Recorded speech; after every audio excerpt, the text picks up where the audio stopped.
Frekwe, Mino Pajashig, Monique Manatch, Indigenous. Welcome to Indigital Insights. Um, Today, we get to speak with Dominic Lafontaine. And you're Algonquin from Temiskaming First Nation. Timiskaming. Yay. And you've got a wonderful collection of work. I've seen the last one I saw was at Daphne, at the Daphne Center. Okay, yeah. But if you can tell us more about yourself, where you're from, where you grew up, how you got into all of this, that would be great. Yeah, sure. All right. So as I said, I'm from Timiskaming First Nation. That's on my mom's side, Anishinaabe. And I'm also Franco-Ontarian from birth born in Kirkland Lake on my dad's side, Franco Canadian. Um, as far as art, it's always been kind of in my life. I've always been a kid who liked to draw.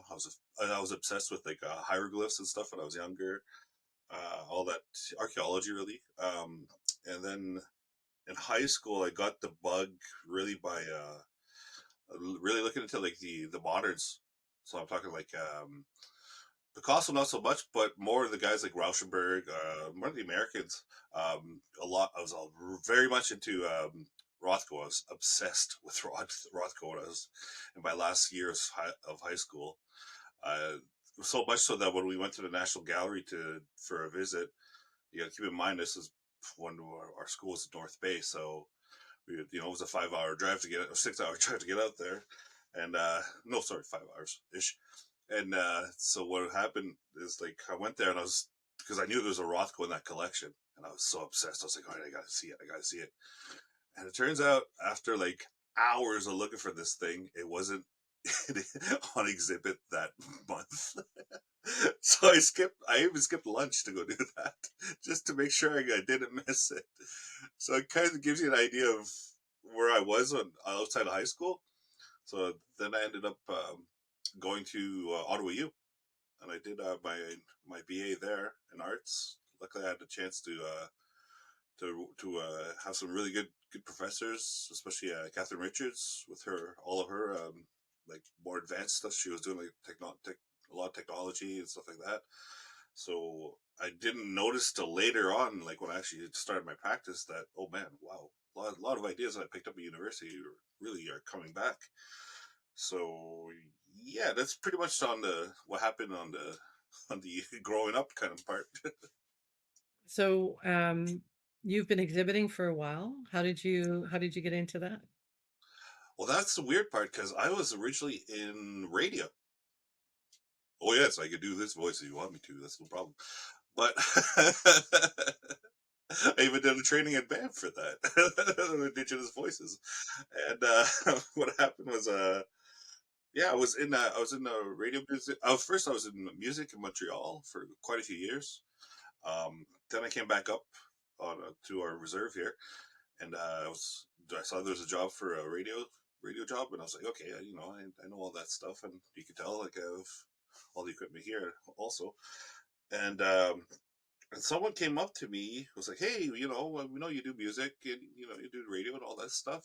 You do anything else that we could? Because I was part of this. Well, I'm still part of this artist cultural association, I guess we call it, called Minwashin, and that's it. They were like, hey, we're trying to promote a Anishinaabe culture.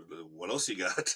And I was asked if I could do. I was like, well, I used to do posters back when I was doing the shows, and like I'm pretty good at illustrator.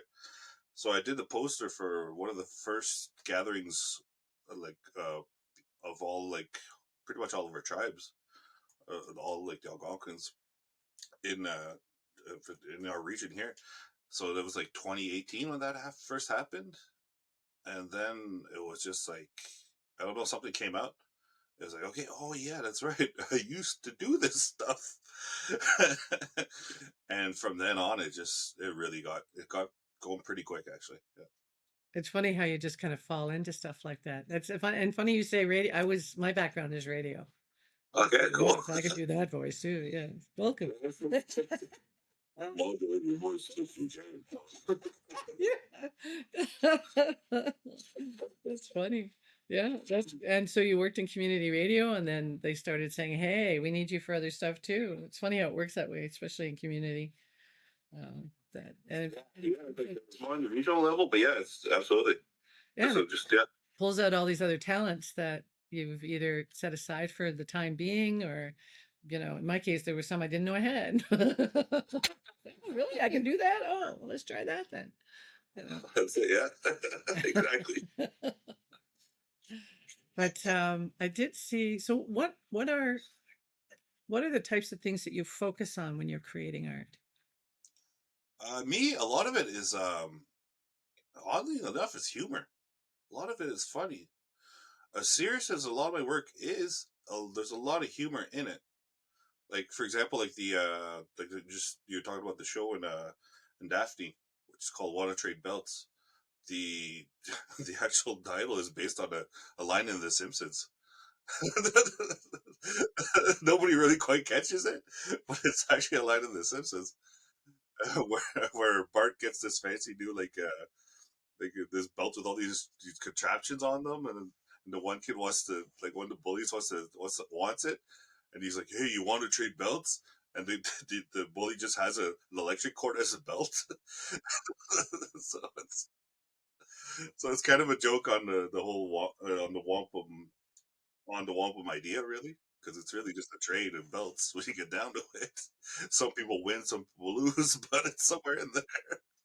Oh, that's funny. That was beautiful. That was a beautiful installation. I loved how you took the wampum and then you mixed it with beads. And didn't you use AI? How did that work? Yeah, it's entirely AI. The entire thing is AI. Um, how to explain it? Well, I've been working on with the AI for since about 2019, 2020. I'll say 2020 to be nice. So what happened is I just started playing with these what they're called style GANs, and they're kind of essentially what I like to call it is it's kind of like a big mixer. So you grab a whole bunch of images, and you try to make that machine figure out what it is. Essentially, it tries to kind of make a I don't know what it is like an average, I guess is the word, but it's not really quite the way. There's mathematical people who tell you I'm totally wrong right now. But the idea is that so use these are usually they were back then they were used for the deep fakes of people like faces creating fake products stuff like that. Still being done that way. But what I do is I take native art and throw it in there and see what happens. And that only comes because a certain artist was inspired by a picture that I took, and all of a sudden it became an Eastern Woodlands piece that yeah, I was not too happy about. So I said, if that's gonna happen, then I guess I'm gonna make a machine that makes Eastern Woodland art, and that's where the whole process has started. It started there where I was like, okay, now I can play with this. Now I can see, okay, well, if we're a lot of people who use that whole woodland style when they don't realize that it's just Norval Morisot's his own style, right? So it has nothing to do with being native in any way. It has to do with his own style. So I actually did a show just before the water trade belts. I did a show called Morifaux, which is where I used AI to create fake Nova Morisots using exactly the pictures of real and fake Morisots. I put those together and see what the computer shoots out.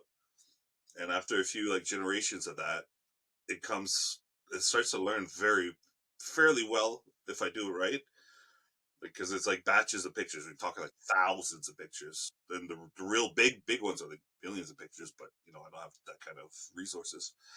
So that ended up being working very well. I had a show in Val d'Or last year, and I filled the entire three galleries worth of fake Marlisos in various forms. So there's like 4x10, like 4x4 on a 4x4, like just two D work. There's uh, there's some light boxes I did to create a sort of a chapel, because I learned later on that a lot of his work was actually some of it is based on what you call that stained glass. So if you look at a lot of Monisco's work, it's stained glass essentially. Uh, but the and I did the other gallery was NFTs, like non fungible tokens, which were cool back then. That are still kind of, they kind of bit the dust now, but they're still kicking around. But it was the first in our region. So yeah, I'm always using, right now I'm using a lot of AI, a lot of tech, tons of that stuff, where I'm always kind of looking to turn things around with it. Like they told me in French, which is kind of a, it's not upsetting, but something along those lines, where I'm questioning a lot of our conventions that we have in our modern contemporary native art, we'll say, is, yeah, I'm using that, but I'm using it in a funny way. I'm not, I'm not trying to rip off Nova Morisot. I'm just trying to see what can I get away with, and see what, how does that work together with, it's in the context of what's going on right now. It's really wild. Like I just read about the Winnipeg gallery, like finding out, oh yeah, one of our one of our Morisot's is fake. It's like, woo, that's quite the stuff that's going on there. So Yeah, that was the whole thing about arresting all these people because they had all these created hundreds of fraudulent paintings. yeah, So that's like that they but they were trying to like specifically do that, where I think you're kind yeah, of playfully using, and they named a whole genre after him, as opposed to this is Norval Morris's way of painting. They said this is Eastern Woodland. yeah. Even that term is so racist. It's like think about it. All right, well, all those natives that live in this part that happens to have this kind of geography, they all work the same way. It's fascinating. I used to wonder about that because they're like, oh, Algonquins are Eastern Woodlands, and I'm like, I don't think so. No, well, geography, like in a geography kind of way, yeah, sure. Yeah, I suppose, but I don't know. Yeah, it's a weird. You can tell it's an old term. It's fascinating. I like I like all these old terms. They kind of reflect what it was, like like the whole Indian thing. Like we're still status Indians. We're not status, native or whatever word you want. Indigenous. No, no, no, no. We're still status Indians. Exactly. It's a legal term. They say, oh, it's a legal term. We're just using it in the legal sense. Well, okay. No, that doesn't make sense either. Yeah, well, that's it. Like, well, that's it's funny. Like, that's speaking of status. Like, a show I have going on right now is about literally about that. It's called Red Ink, Encre Rouge in French, and it's about, essentially, it's about a fake, because there's a lot of stuff that I do is a lot of fiction. It's a lot of fake narratives or fake. Yeah, it's a lot of narratives that are like kind of under, or there's something under there sitting around. And anyways, this one is about the Confederation of First Nations Council, which does not exist. It is a made up term that an AI used, created out of nowhere, because I was just looking to see if I could create an AFN of my own using AI. That's so So so I took the charter of the AFN and I put it into an AI, and I just kind of just said, just generate, just keep on generating whatever that says. And sure enough, it started doing that whole, like, like everybody, every kind of organization has this charter that's kind of vague enough that it kind of covers everything. So it started doing that, but if you keep on going and keep on pushing the machine enough, which this was an older version of what I guess you'd call Chat GPT, but it wasn't quite there yet. And it literally just started talking about this organization and its background. And then all of a sudden people started showing up. Names started showing up that don't exist, but that sound like real kind of names. So like real, like, like the typical kind of names, like like trying to think of a silly name, like Jeremy White Duck or something like that. Like the names, like the names that come on the PTN TV shows. Like so it started creating this, and it started creating these real people who are like university teachers, businessmen. The typical like that thing that shows up at those types of organizations. So I was like, all right, cool. What do these people look like then? So I took their bios and got them, put them in. Usually, you don't put full paragraphs into an image generator because you screws things up. But that's the plan with me because I want to screw it up. So I put those in there, and what happened was exactly that. Is it created these people that I swear to God looked like real people. And there's like still a few glitches because it's an older version, but I kept those in there because it's kind of just a caveat emptor, buyer beware kind of thing. So what happened was it came out, and like I swear to God, one of them looked like my uncle. My my uncle's a politician. So I was just like, what the heck is going on? So I was like, okay, cool, I got that part. That sounds like a fun thing to do.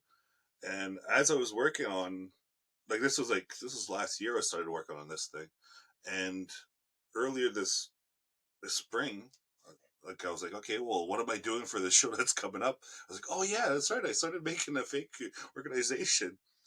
But then, as I was talking with the curator, she Carmela Ada, she's really fun.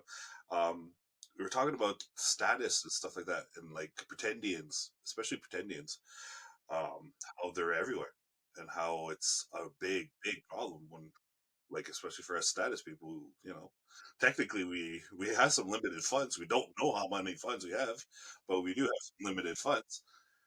And people assuming status and all kinds of stuff is really messy, and a political thing, which I sort of play around with, but not.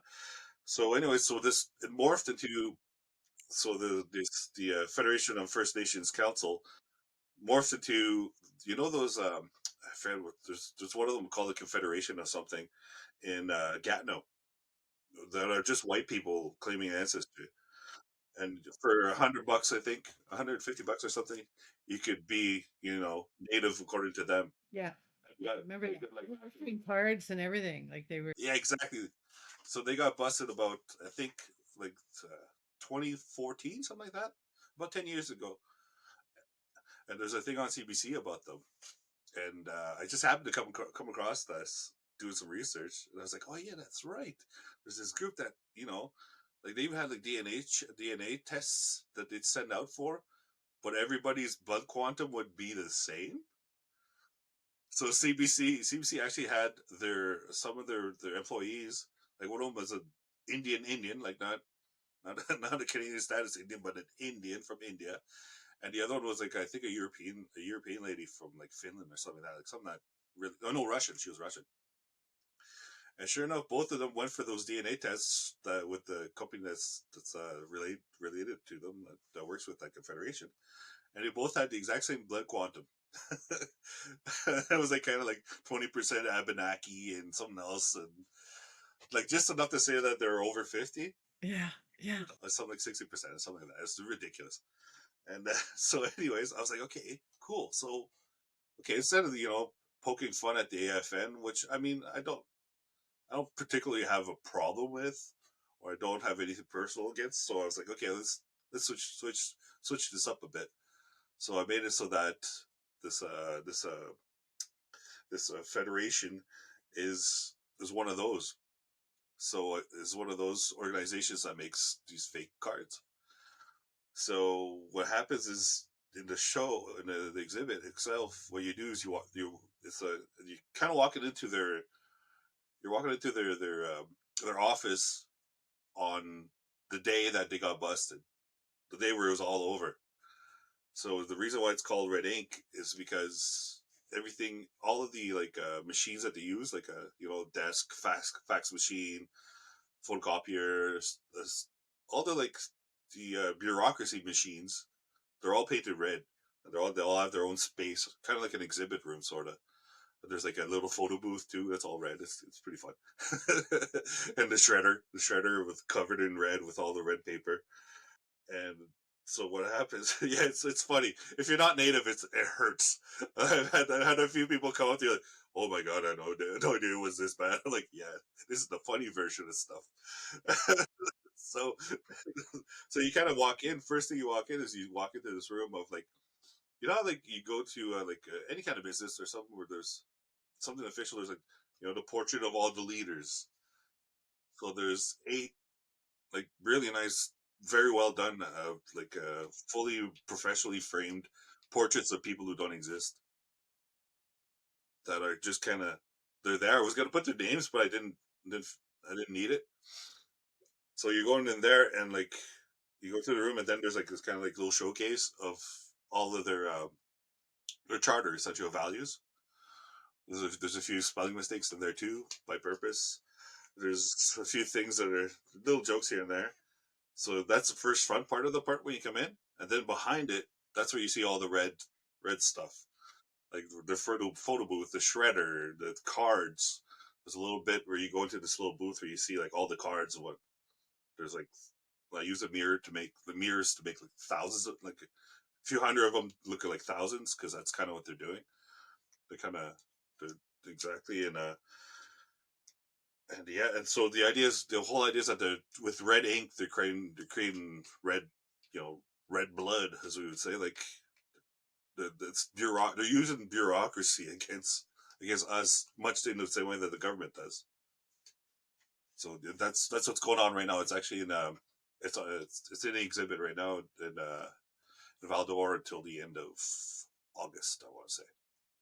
He's not gonna go through and see it. That's amazing. Yeah, it's a fun show. That one had a lot of fun. Yeah, I love how it created people. Like it makes you wonder what else it's capable of. You know, like Oh, endless. and that they all didn't somebody also send the DNA of a Chihuahua into one of these places, and it came back that they were indigenous. Could be, yeah, yeah. I think I remember hearing about that. Yeah, it's like that's just not right. Oh, it's crazy.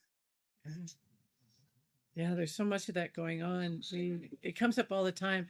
Now it's all about in different situations. Like I sit on the Indigenous Education Council for the Ottawa Carleton District School Board, and we have to look at verification now for people who are going to be on the council. And there was somewhere else too where they're saying, no, we have to have verification. It's all becoming, you know. Oh, it's a problem. We had the same thing with us here in Temiskaming First Nation. We got word of a guy in I think it was London or somewhere out there, like southern Ontario, claiming Ojibwe get this Ojibwe ancestry on our Algonquin territory reserve. No way. Oh Yeah, no. He said he was a Ojibwe from Temiskaming? exactly. So we were just like, yeah, chief of council heard about that. They had to send him a cease and desist. Oh, for sure. Like it happens all over the place. Like if you check out the Wikipedia for pretendian, it's huge. It is huge. And that's the ones that they can find. Oh, yeah, there's a website that has started. Oh, I can't remember the name of it, but they will actually investigate people for you. If you're like this person is claiming to be indigenous and you send them their names, then they'll do a little research and check it out. And we've also got scholars here at U of O too who, have brought this to light and about different people and about um, the different groups too who are saying that they're indigenous and it's like you know for what? For what? Like they don't understand that like technically you're denounced you're not saying you're um, an adult essentially. You're warning. Yeah. exactly. And for what, a few bucks, like a grant, some Eastern woodland art. Yeah, exactly. Oh yeah, I'm thinking of working on them. That's probably the next thing I'm gonna take on is that the whole ward of state thing to kind of like, especially like amongst those who don't really understand that once you sign that whatever paper you want to sign, you're saying you're saying a lot of things without actually saying anything, which is really odd. If you just want a tax rebate, I don't know, man. Just go shop somewhere else or something. I don't know. Yeah, exactly. Exactly. Yep. Yeah, there's people who I don't know if it makes them feel special somehow. Like like Yeah, there's a few of those that do that. I've noticed like those who like kind of get caught in that whole pretendian thing. They put a little extra more than someone who's actually native would do. You know what I mean? It's like that. Like I remember as I was talking exactly to Carmel about this whole thing, she reminded me about that. There's that one lady. I think she was in Ottawa actually, who wanted to do a book burning about of books that she thought were racist. When it turns out she wasn't even native at all. It happened a few years back. I have to still have to do a bit of research into that one too, because that's a very interesting idea. yeah, exactly. It brings attention to them somehow, Yeah, you know. yeah, And exactly. but then they've also gotten jobs based on like you know, which and that to me that's scary, especially when it's in the arts or it's with a granting Yeah, organization or and then they have the power to deny or not to deny because officers don't really have that power, but they can influence, oh, yeah, you know, and it's it's and if they have their own opinions who they think is indigenous or you know oh, absolutely, yeah. indigenous and it's just yeah. I remember this one person was after me. They wanted validation, and I couldn't give it to them. I knew they weren't indigenous, and so they went to my elder, and they were talking to them. And then next thing, I get another phone call, and they're like, "Oh, I was just talking to your elder. I really need to smudge. Can you come meet me at the river and smudge with me?" And so I went back to my elder, and I'm like, "What did you do to them?" And they want to go smudge at the river. And he would he's like smudge in the river. This person was just so just so extreme. Oh yeah, yeah. I've worked on a couple of projects, and there's one now coming out of Carfax about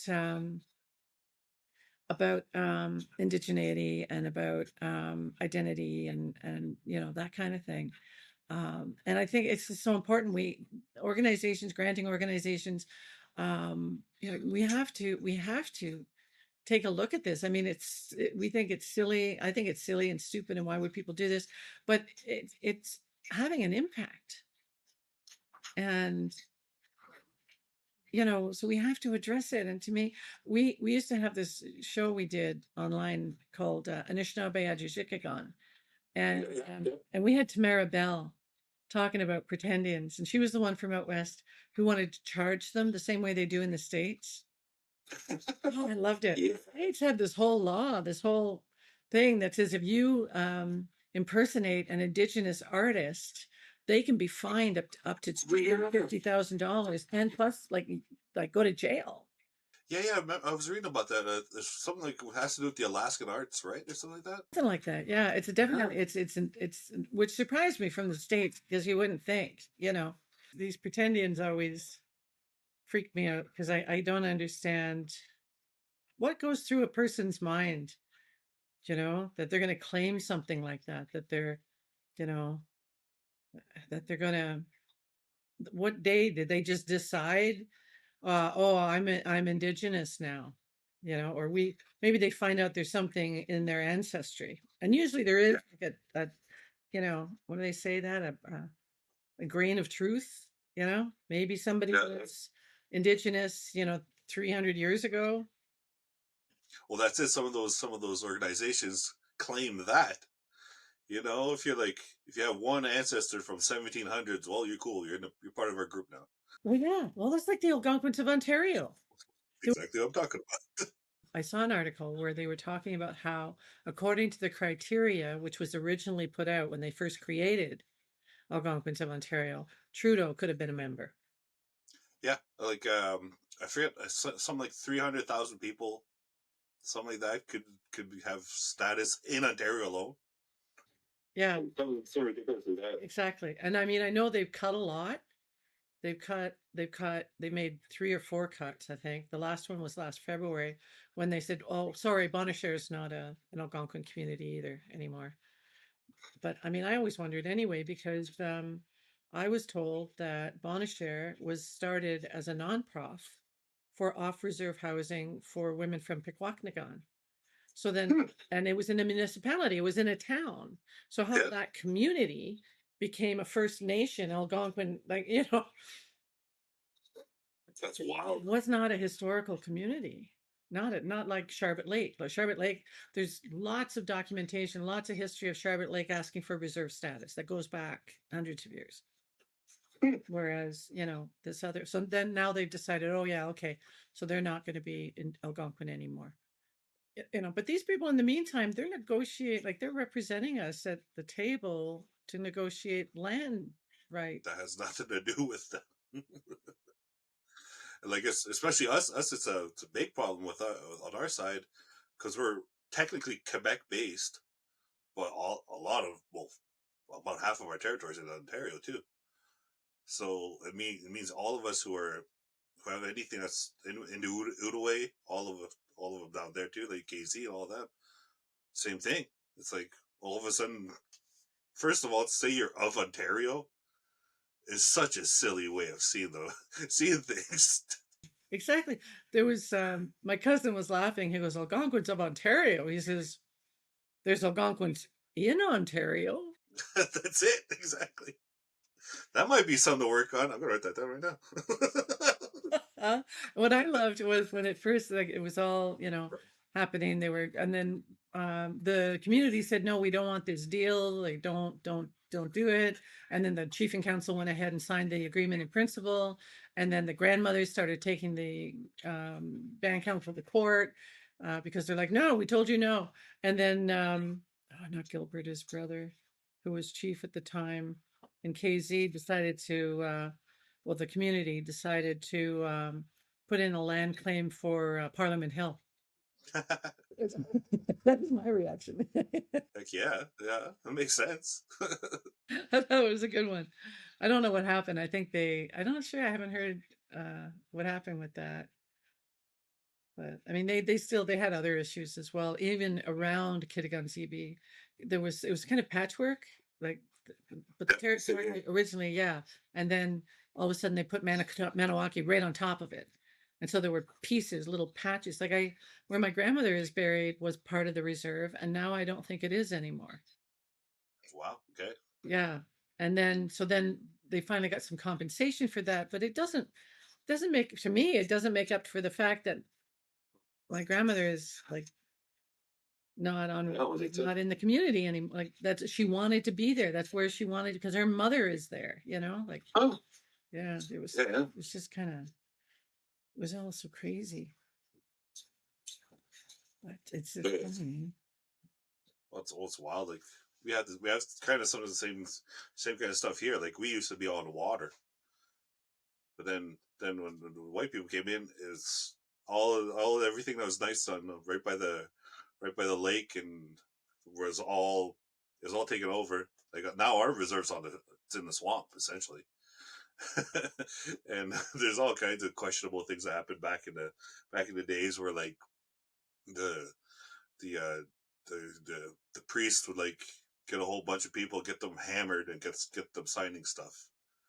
Like all that kind of stuff. So like you were saying, there's patchwork on our reserve also, where like there's two three plots I can tell you right now that are right in the heart of our of our reserve, but they're technically town just because they were there like signed off back in like the early 1900s. Yeah, with an X, really, because Yeah, exactly. And it's like that in KZ, that where the train went through on, like, I don't know how many feet on both sides of the train tracks was considered, I know, provincial land. So you have reserve and you're driving along reserve, la la la, and then all of a sudden, oh, it's not reserve anymore, and the roads are better. And then, oh, it's reserve again after you get over the railroad tracks. You know, it's bad. It was funny. It's funny. A lot of it is like a lot of the stuff is like mistakes too. Like us, there's this like truck rodeo here. It sounds so hillbilly. It's literally it's a race between two trucks pulling a load up a hill, and that's in our town. And like there's a lot of reserves in our town, but technically the road that they use to go up, because of the way that the what you call those guys there, the guys who do the lines there, Surveyor. the surveyors, the surveyors back in the days forgot to include that road into town, so it's the reserve. It's actually the reserve. So every year or every few years, they have to negotiate some kind of fee with the reserve to have their event in town. It's wild. Like, Well, it's about time something happened in our favor. As a now I think they're canceling it. It's not safe. Yeah, there's very questionable safety things there going on when you have like hundreds of tons of truck going up a hill, and people literally 10 feet away. oh, geez, carrying a load. Yeah. Yep. Yeah. Yeah, so there's something to do with the insurance that they're kind of okay. We're not doing this anymore. I mean, it's fun. Yeah, if you like Coors Light and getting sun to get sunstroke, then you heat strokes, and you're cool. Yeah. Sounds like a thing to do in the summer. Why not? Okay. How big is Temiskaming? How big is the res? Uh, what are we? We're on reserve about 500, a little bit more. I think maybe even 7. It's not that big. I mean, most most of our membership is actually off reserve. Yeah, it's pretty much like that everywhere. Yeah, I'd say we're about 700 people, and next door, I think town is about. I might be wrong, but they're about 1,000. I think in town. I'm not sure. I'd have to double check that. And do you know how many acres the reserve is? I could not tell you right now, but it's fairly big. I mean, it's not huge, but it's fairly big. It's it's bigger than your average town, like the acreage of it for sure. Oh, that's good. I was lost because Rapid Lake, where I'm from, is Algonquin's a barrier lake. Okay, cool. And Yeah, I like Bill. they're 59. So it's a little tiny peninsula Yeah. where they crowded everybody. And now there's maybe 300 or 400 on the res, and there's maybe another 5 or 6, off reserve in various places. Okay, yeah. There's various issues too over there too. Like I know, well, I work on contract now with them with the tribal council. So like the regional one there, and yeah, we have our issues. It's good that we're all together. Right now, are you guys with the one that is in KZ? No, you're Temiskaming. Used to be, This going is with ABL and Wolf Lake. yeah. Wolf Lake's still there because they were there and then they weren't there and then they were there again. Are they? They're there. Oh, so there's the 3, and then the other 6 are with the other one. Yeah, with KZ essentially. Yeah. Yeah, basically. Yeah. Yeah. So there's that whole thing, but I don't think that's inside baseball. No idea what the heck happened there. It's a long story and one that doesn't need to be recorded. I don't know. Somebody told me that. Oh, I've heard a few versions. yeah. There's a number of versions, no doubt. Yeah. No doubt. I'm not gonna add another one. Not today. Not today. Let's talk about your art. Exactly. Let's stick on that. What's inevitable though when you really start talking about like native art, it's someone's gonna come in with a political part to it, no matter what. It's really odd. Like I try to avoid it as much as I can, but it's just it comes in. It seeps in there. You just can't help it. It's weird. Well, I mean, Our whole lives are so political. Just being Indigenous is political, you know? And so, of course, it's going to be expressed in one way or another. Like, oftentimes, art is in like it's a response or a reflection of our lives and environment. So when you're living a life that has been impacted so heavily by colonization, then yeah, absolutely. Well, I think it's a lot of it. It's the whole questioning part of it. This really, I think that art it has to do essentially because you can't really do it anymore in the political part right now because it's so friggin' crazy how it is right now. It's probably gonna get worse. I'll be honest. Uh, but yeah, I think the artist's job is to kind of go inside the middle of there and kind of just poke at it a bit. Just get, hey, check it out. There's something in there that you gotta take conscience of, right? And that's kind of what I do. Is really that. It's doing it, but doing it in a funnier way or kind of a not sarcastic, but like more satire. Actually, I say probably a lot of my work is kind of there's a bit of satire in there too. It's just not in your face about it. It's always under. It's really it's a thing. I don't know. I think part of it's because I come from a family of politicians and cops. Yeah, you've experienced more than some. Yeah, well, that's it. There's there's several chiefs in my family like throughout the years, so it's been you kind of see both sides of the way. I've also worked for a tribal tribal council and for or band council, so you see behind the scenes stuff too, and it's it can't help but it just kind of in my practice anyways it kind of it goes in somehow somewhere. When you squeeze a balloon, it's got to come out somewhere. And let's outside of running for office, this is my only choice. Believe me, I don't want to do that. I learned that the hard way. Did you run for office before? Sort of. It was a long story, but essentially, we were part of this group that didn't agree with council essentially, and so in our it's kind of it's a little long, but in our and we because we don't have we have our own electoral code. We have our own, so we don't follow the Indian Act. So that also makes it super easy to like turn over governments. All you need is like 51% of votes to like say no, this is not a council anymore. So that's sort of what happened. It's like we got that done, but there was a whole bunch of legal stuff. So then council that was in power stayed in power somehow magically, and because I was with that group, all of a sudden my job that I had was no longer necessary. Let's put it that way. From one day to another. So Oh, I hear it. so I've seen all kinds of stuff on that kind of level.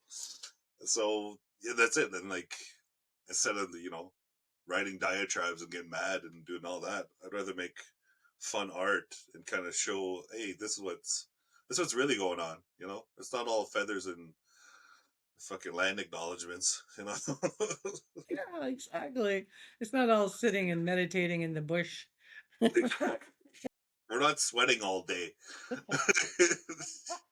Although, so, in summer, yeah, I'll give it that. It's just too damn hot. But Yeah, especially when you like screwed up the climate. Jeez. it's global warming that's making us sweat. That's about it.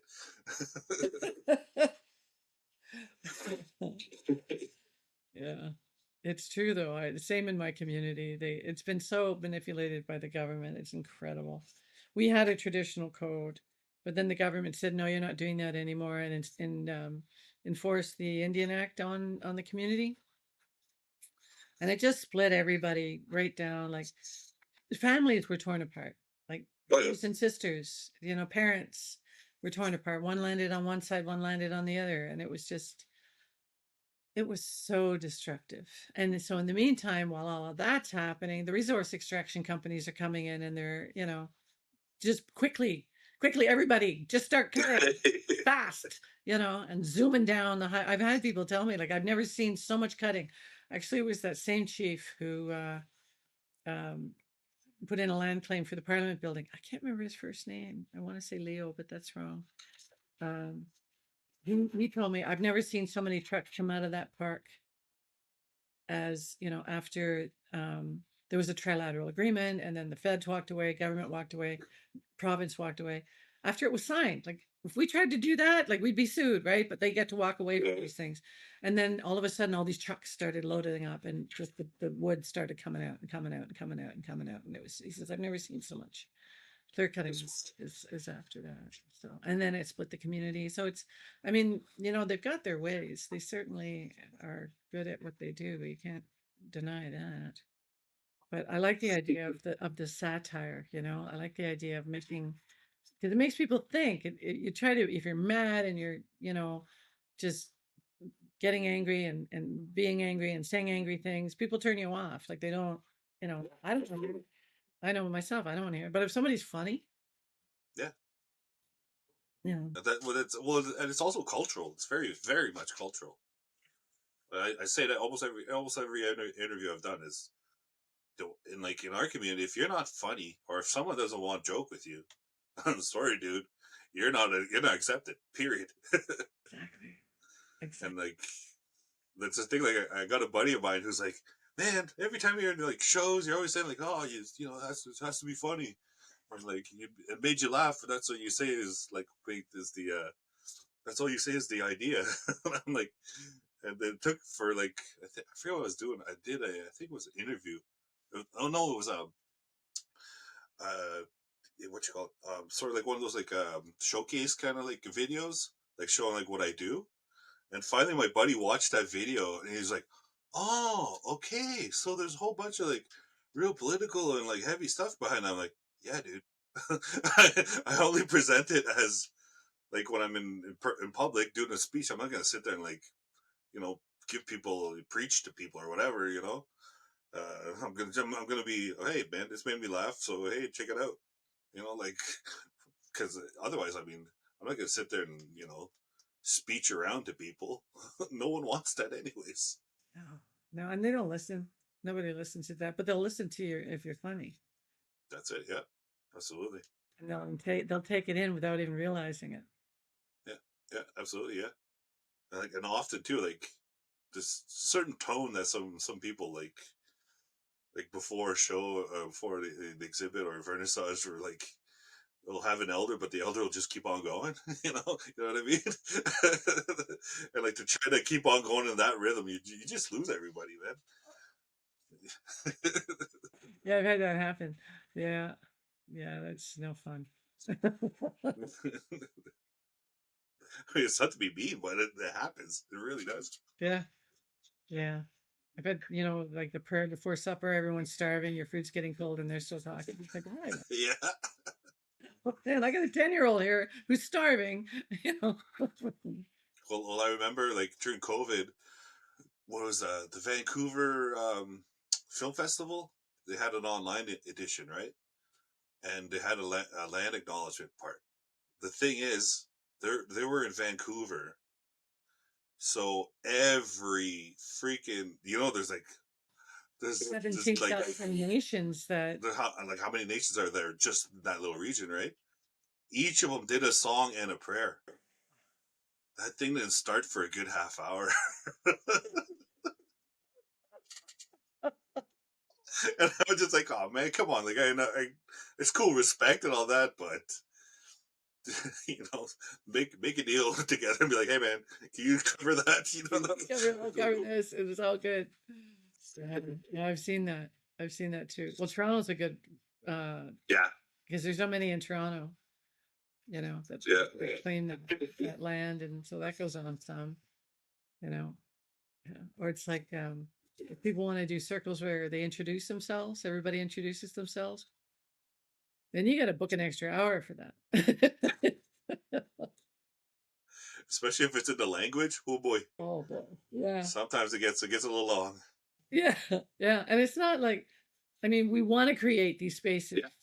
where that's happening. We want, because there was a reason it was long, but there was a different sense of, like, you would have 3 or 4 days to do this stuff that now everybody wants to pack into like 2 hours. Yeah, that too. And it's this whole, it's a real, um, crash of Indigenous culture where these things took time and we thought about them and we were thoughtful and intentional, with the Western way of, let's just get this, let's just get this going. Yeah, there's a whole time. Yeah, yeah. And when you try to combine the two, it's just, it turns out, well, sometimes it's funny. Yeah, absolutely. I just love it. Sometimes not so much.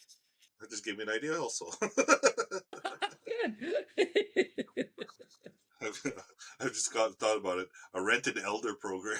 Oh, rent an elder, briefcase elder. That's what we used to call the ones that, you knew we were just in it for the money. Briefcase elder. Yeah. And I know people won't take a step outside their house unless they have a few bucks. Yeah, yeah. I know. I've encountered a few of those myself. Yeah, or they won't park the car unless you come pay for it. Holy. Yeah, that's pretty cool. Like, really, I'll send you the money. I promise. I got, e-transfer. I swear to God. Nope, gotta go up. Gotta go drive down there. Make sure everything's okay. I mean, like, that's the thing though.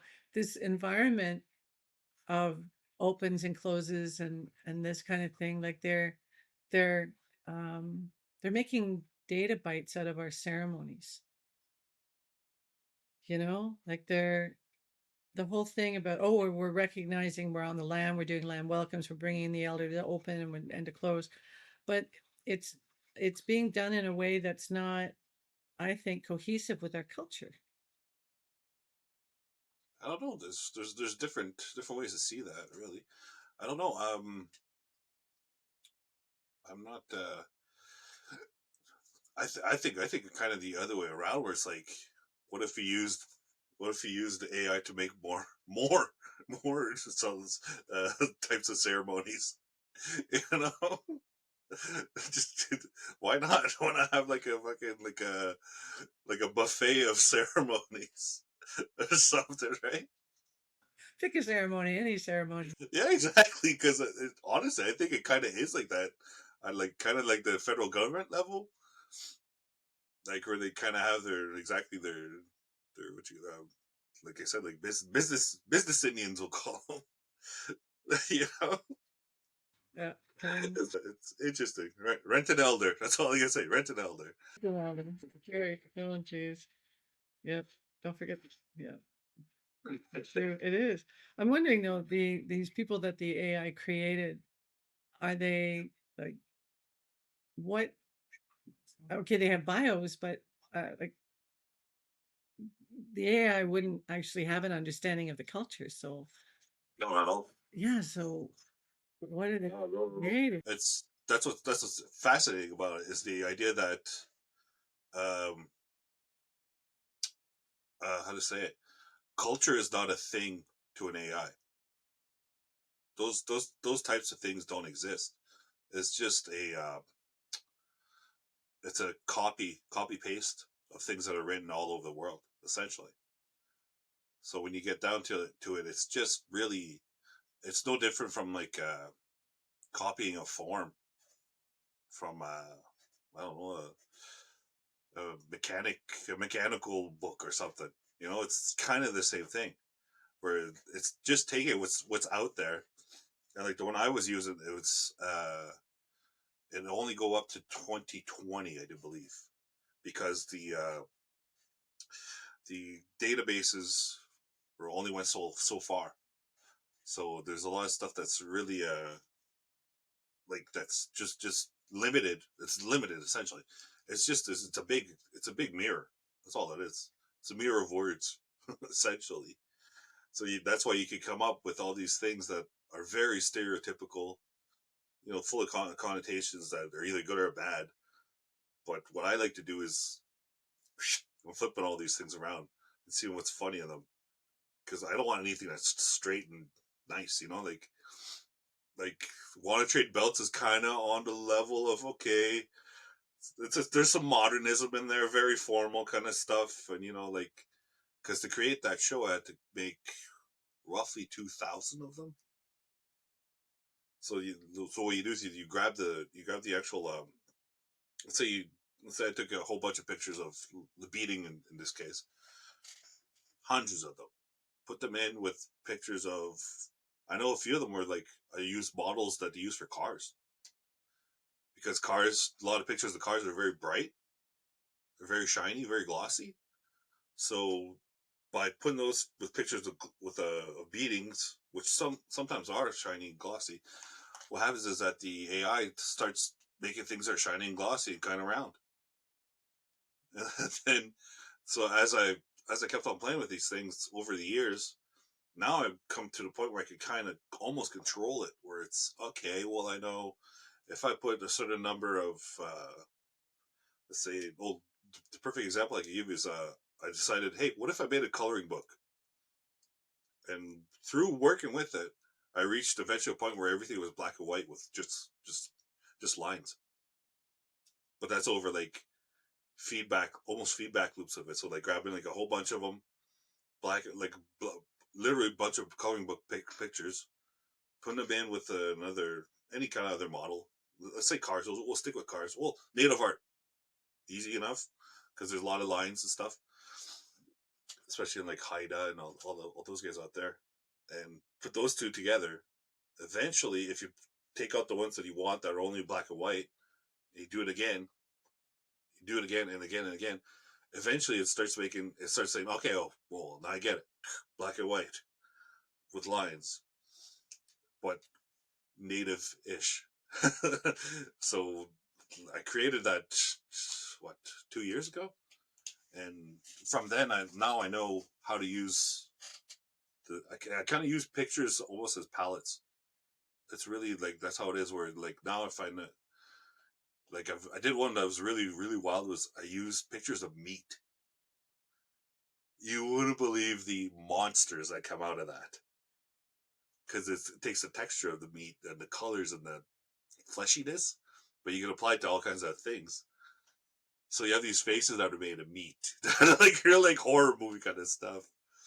And and I have an upcoming show right now that's coming up in mid August at the Temiskaming Art Gallery, just across the way on the lake here, and it's about pastorals. It's about like back in the 1800s they did.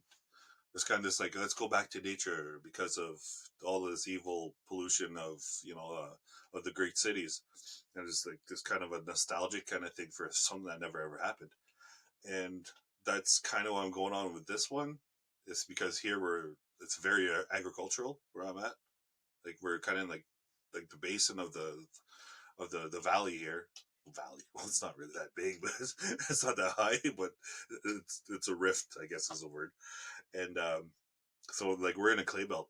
We're at the bottom of a prehistoric lake. Essentially, is what this region is.